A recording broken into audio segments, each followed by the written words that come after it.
στην αναζήτηση λύσεων θέρμανσης που δεν θα επιβαρύνουν την τσέπη τους αλλά και θα εξασφαλίσουν ένα υγιές περιβάλλον στο σπίτι τους, βρίσκονται αρκετά νοικοκυριά που το φετινό χειμώνα δεν επιδιώκουν απλά να μειώσουν αλλά να αποφύγουν την κατανάλωση πετρελαίου, η τιμή του οποίου θα τσουρουφλήσει τους οικογενειακούς προϋπολογισμούς. Αυτός είναι και ο λόγος που ένα μεγάλο μερίδιο των κατοίκων της πόλης έχει στραφεί στην εγκατάσταση τζακιού ή στην αγορά κάποιας σόμπας νέου τύπου που κυκλοφορούν σε αυθονία στην αγορά. Αυτή τη στιγμή ένα ενεργειακό τζάκι μπορεί να καλύψει το χώρο τον ενιαίο που έχει τοποθετηθεί. Εναλλακτικά όμως μπορεί να εκταθούμε και στα υπόλοιπα δωμάτια με τη χρήση αεραγωγών και να φτάσουμε στο σημείο να έχουμε μια κατοικία 180 τετραγωνικά και να μπορούμε να την καλύψουμε με ένα ενεργειακό τζάκι. Έχουμε μια σχετικά κεντρική θέρμανση. Γιατί αν θέλουμε πλήρη θέρμανση θα πάμε σε άλλη ποιότητα τζακιού.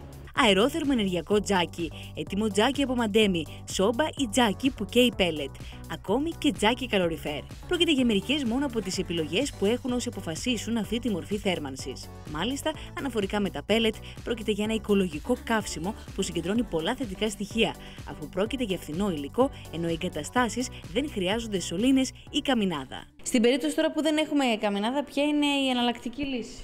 Στην περίπτωση που δεν μπορούμε να βγάλουμε καμινάδα, και αυτό συμβαίνει περισσότερο στα διαμερίσματα πολυκατοικιών, εμείς έχουμε να προτείνουμε στους πελάτες σόμπες πέλετ, οι οποίες είναι και αερόθερμες και σόμπες καλοριφέρ.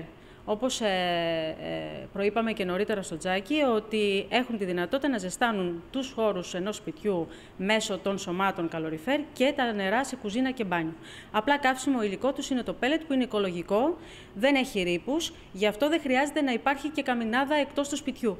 Αυτοί που ήδη έχουν μια εγκατάσταση τζακιού, τι πρέπει να κάνουν, ποια είναι η διαδικασία που πρέπει να ακολουθήσουν ουσιαστικά για να το μετατρέψουν σε ενεργειακό? Πολλοί πελάτες μας έρχονται συνεχώς για να μας ρωτήσουν το ίδιο πράγμα που μου λέτε αυτή τη στιγμή. Εμείς προτείνουμε τη λύση της κασέτας της ενεργειακής, η οποία έχει σαν καύσιμη ύλη είτε ξύλο είτε πέλετ. Ανάλογα με τις διαστάσεις του τζακιού τους, εμείς τους δίνουμε τη λύση για να μπορούν να μειώσουν με αυτή τη διαδικασία τους ρήπους μέσα από το σπίτι, να μειώσουν την κατανάλωση ξύλου και να έχουν υψηλές αποδόσεις. Συναφές τώρα με το ενεργειακό τζάκι είναι και το τζάκι καλοριφέρ.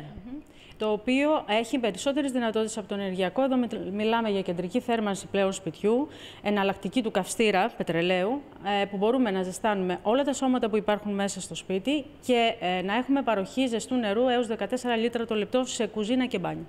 Και βλέπουμε δηλαδή ότι έχει και μηχανισμό καλοριφέρ. Φυσικά αυτό έρχεται από την εταιρεία, έτσι όπως το βλέπετε.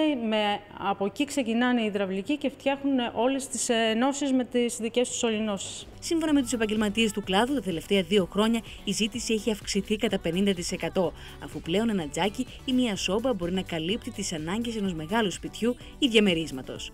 Όσο για το πού κυμαίνονται οι τιμές, μπορούμε να ξεκινήσουμε από μια κασέτα η οποία ξεκινάει από 1000 ενδεικτικές τιμές, έτσι, 1100 ευρώ, και πάμε σε ένα ενεργειακό, πάλι είναι κλιμακωτές, 1500, 1600, 2000, μπορεί να ανέβει και παραπάνω. Είναι ανάλογα το τι ζητάει ο πελάτης. Μία αγορά ενός ενεργειακού τζακιού μπορούμε να έχουμε απόσβεση και από τον πρώτο χρόνο χρημάτων έναντι του πετρελαίου με τη σημερινά δεδομένα. Στο μεταξύ, οι νέες τεχνικές προδιαγραφές των τζακιών καθώς και οι νέοι τύποι θερμαστρών επιτρέπουν την εύκολη εγκατάστασή τους σε διαμερίσματα πολυκατοικιών, κάτι που παλαιότερα αποτελούσε πρόβλημα.